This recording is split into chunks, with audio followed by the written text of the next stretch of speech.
Lecture 4 worksheet, question 2. In this case we're looking at sample statistics. It's very similar to question 1. The only difference here is that one of the formulas is slightly different, and obviously the formulae both use different symbols. Range.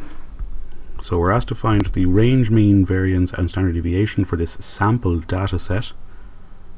So we're being told it's a sample, and it's the ages and years of a random sample of students in a campus dining hall.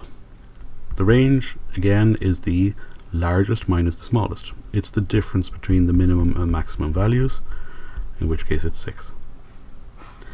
The mean, because we're dealing with a sample, it's x bar. It's the total sum of all the data values divided by the number in the sample. So it's 191 is the total sum of all those ages, and there are 10 students. So it gives us a mean age of 19.1.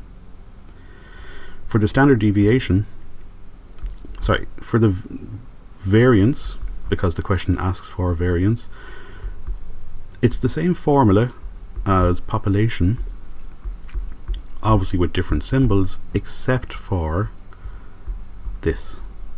It's the sample size minus 1. So you do need to be slightly careful of that, and obviously standard deviation is the square root of the variance. So again, we'll draw a little table. We'll need our x values in each case.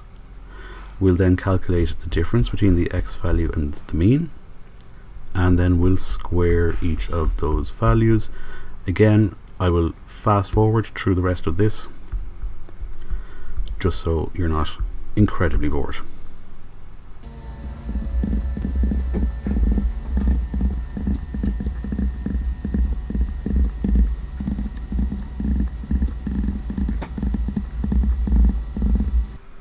Now that we've calculated our x minus mean squared values for each data value, if we look again at our formula for the variance, it's the sum of all of those values. So again, we can call this the sum of the squares.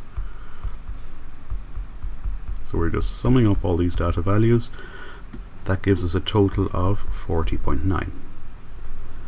The variance therefore is 40.9 divided by the sample size minus 1. There's 10 in the sample, 10 different students, so we're just dividing by 9. 4.544, and then obviously take the square root of the variance to get the standard deviation. So the square root of 4.544 is 2.13.